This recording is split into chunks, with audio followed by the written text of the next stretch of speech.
ગુજરાતી વાર્તા હક ફરજ। દેવીપુર નામના ગામમાં વિષ્ણુ નામનો ગરીબ છોકરો રહેતો હતો। તે સુંદર ચિત્રો બનાવતો, પરંતુ કોઈ પણ શિક્ષક તેને ચિત્રકળા શીખવવા રાજી ન હતા, કેમ કે તેની પાસે કાગળ, પીંછી કે રંગ ખરીદવાના પૈસા ન હતા। વિષ્ણુ નાસીપાસ થાય તેવો ન હતો। તે તો નદીના પાણી પર પોતાની આંગળીઓનો જાદુ ચલાવવા લાગ્યો। તે પાણીમાં સુંદર ચિત્રો બનાવતો। રોજના હજારો ચિત્રો આ પ્રમાણે દોરતો હોવાથી ઉત્તમ ચિત્રકાર બની ગયો હતો। નદીમાંથી એક દિવસ એક દેવી પ્રગટ થયા। તે વિષ્ણુની મહેનત ઘણા દિવસોથી જોતા હતા। તેમણે પ્રસન્ન થઈને તેને વરદાન આપ્યું, બેટા, લે આ જાદુઈ પીંછી।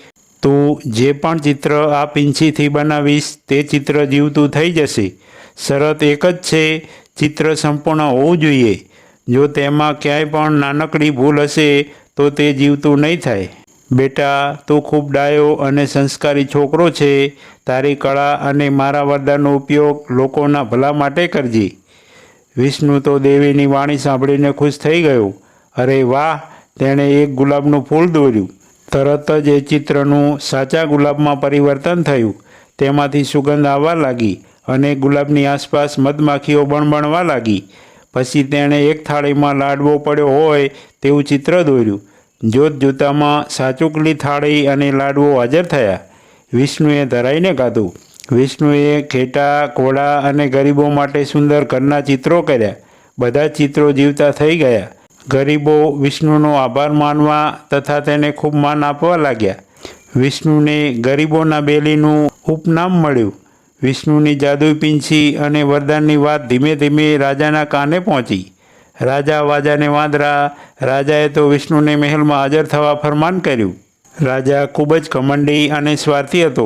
તેણે વિચાર્યું, પૈસો ખર્ચ્યા વગર મહેલ બાંધી દેવાની આ સોનેરી તક છે।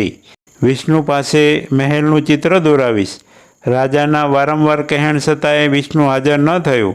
તેને રાજાના લાલચુ અને જિદ્દી સ્વભાવની જાણ હતી। રાજાએ વિષ્ણુને પકડી લાવવા સૈનિકો મોકલ્યા।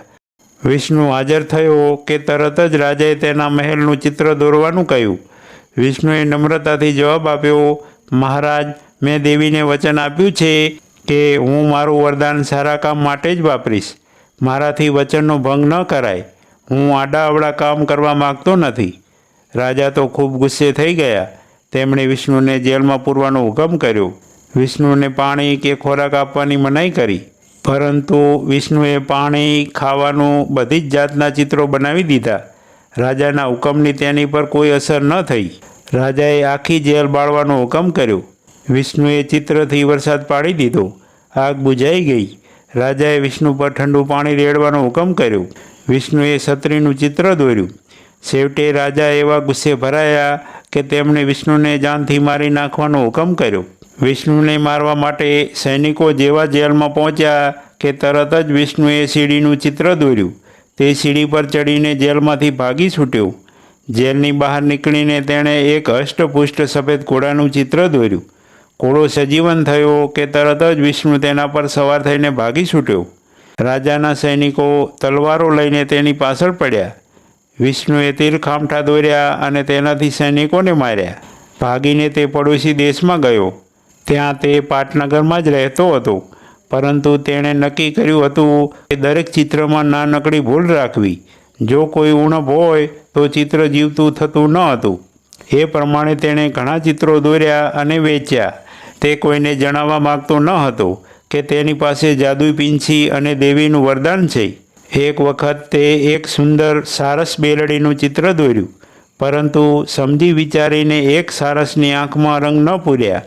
પરંતુ જ્યારે ચિત્ર પૂરું થવા આવ્યું ત્યારે ભૂલમાં જ પીંછીમાંથી કાળા રંગનું એક ટપકું પક્ષીની આંખની જગ્યાએ પડી ગયું। પક્ષી જીવતું થઈ ગયું। તે ઉડવા લાગ્યું। વિષ્ણુની જાદુઈ પીંછીની ખબર વાયુ વેગે પ્રસરી ગઈ। જેવી રાજાના કાને વાત પહોંચી કે તેમણે વિષ્ણુને દરબારમાં હાજર થવા ફરમાન કર્યું। જેવો વિષ્ણુ દરબારમાં પહોંચ્યો કે તરત જ રાજાએ પેલી જાદુઈ પીંછી વિષ્ણુ પાસેથી લઈને ખજાનાની પેટીમાં મૂકી દીધી। વિષ્ણુને કેદમાં પૂરી દેવામાં આવ્યો। રાજા પીંછીનો ઉપયોગ પોતાના સ્વાર્થ માટે કરવા લાગ્યા।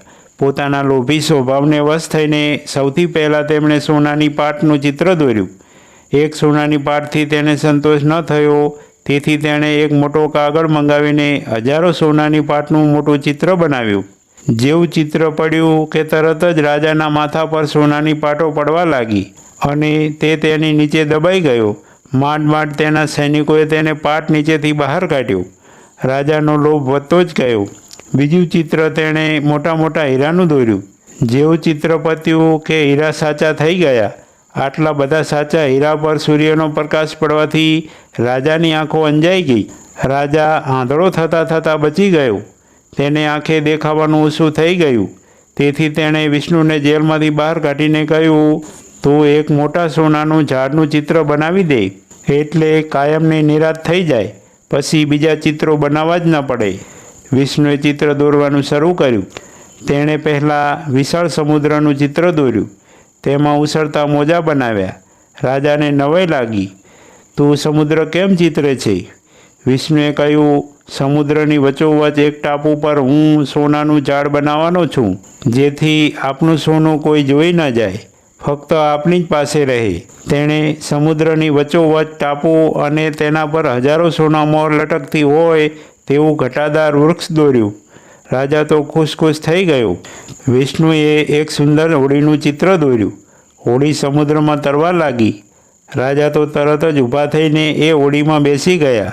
બને તેટલું જલ્દી તે પેલા ઝાડ પાસે પહોંચવા માગતા હતા. જેવી હોડી ઉપડી કે તરત જ રાજાએ હુકમ કર્યો, વધારે મોટા મોજાનું ચિત્ર બનાવ, જેથી હું જલ્દીમાં જલ્દી ટાપુ પર પહોંચી શકું.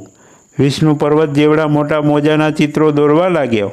મોટા મોજા ખૂબ ઉછળવા લાગ્યા. હોડી નાની હતી અને મોજા મોટા. રાજાને બીક લાગી. તેણે બૂમાબૂમ કરી, મને બચાવો બચાવો, પરંતુ મધદરિયે એને બચાવી શકે તેવું કોઈ ન હતું. મોજા એટલા મોટા થઈ ગયા હતા કે રાજા, હોડી, ટાપુ અને ઝાડ બધું જ ડૂબી ગયું. વિષ્ણુએ પોતાની જાદુઈ પીંછી પણ એ જ દરિયામાં ફેંકી દીધી. જાદુઈ પીંછીને કારણે તેણે ઘણી બધી શક્તિ મળી હતી, પરંતુ જેટલી વધુ સત્તા, શક્તિ, તેટલી જ વધુ જવાબદારી. તે સત્ય તેને આજે સમજાઈ ગયું હતું. સામાન્ય ચિતારો બનીને જીવવામાં જ સુખ હતું.